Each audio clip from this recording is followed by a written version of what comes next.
কিরে মাংস কমপ্লিট? হয়ে গেছে। আগে আনা ছিল দেখে দেখ, কালকে এনে রেখেছিল দেখে, আজকে কিন্তু তাড়াতাড়ি হয়ে গেল। সকাল সকাল তাড়াতাড়ি ধুয়ে রেডি করে দিলে দেখি, ফটাফট করে দিলাম। আজকে না কষাটা কিন্তু দারুণ টেস্টি হয়েছে মনে হচ্ছে না? দেখে তো Taste তাই করবি মনে একটা? হচ্ছে। করবি না? একটা দে, টেস্ট করে দেখি, তাহলে বুঝতে পারবো। এই যে দাঁড়িয়ে আছে দেখ না খাওয়ার জন্য। আচ্ছা আচ্ছা দিচ্ছি আমি, দাঁড়া। এটা শাকটা? হ্যাঁ এটা শাক, বথুয়া শাক। আজকে ভাজা ভাজা করলাম, কালকে তো আলু বেগুন দিয়ে করেছিলাম, তো এটা আজকে ভাজা ভাজা করছি। আর এখানে মাছ আছে, মাছটা ঝোল করব ভাবছি। আর এই যে চাটনি আছে, চাটনিটা করে নিয়েছি। ঝোল করিস না, মাছের কষা রেসিপিটা বানা। কষা? কষা রেসিপিটা আবার কষা করলে খাবে তো সবাই? হ্যাঁ হ্যাঁ, আজকে খাবে।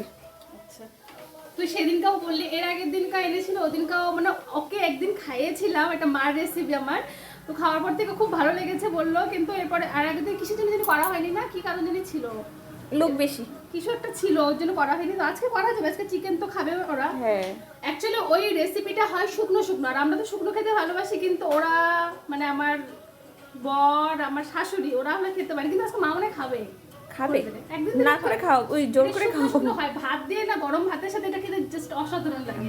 তো তুই পেঁয়াজ রসুন একটু কেটে দে, পেঁয়াজ রসুন আর আদাটা লাগবে, একটু বেশি বেশি লাগবে, হ্যাঁ এটার জন্য। ওকে।